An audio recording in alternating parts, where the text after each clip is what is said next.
promised change in the wake of a 7 Action News investigation. And tonight he is coming through on his word. His secret nonprofit nerd fund is gone, replaced with a new fund that promises to be more transparent. 7 Action News investigator Ross Jones has the very latest on Snyder's change in tune. You might be the state's biggest proponent for transparency, but donors to your nerd fund are a secret. Why is that? We're complying with the law. This is just the normal practice. Governor Rick Snyder tried, but he never could come up with a good reason for keeping donors to his nerd fund a secret. He said the nonprofit fund was created to help offset government expenses, but refused to make those public. After 7 Action News first exposed the fund in 2012, an onslaught of criticism over Snyder's secrecy soon followed.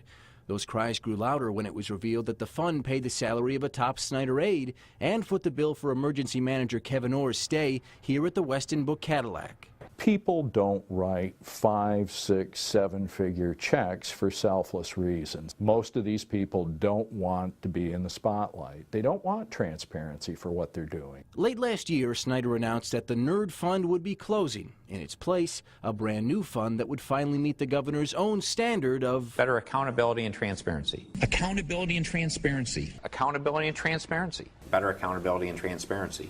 And so today, the new fund, called Moving Michigan Forward, released this, a list of donors and expenses for the last quarter. On the giving end, companies like Michigan National Life, an insurance firm that gave $25,000 in December.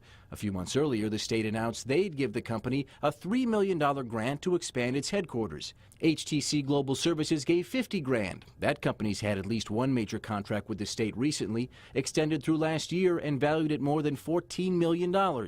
All told, the fund took in more than $123 grand in just a couple of months.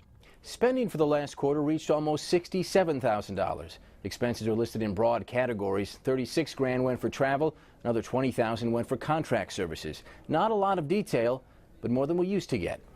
From the newsroom tonight, I'm Ross Jones, 7 Action News.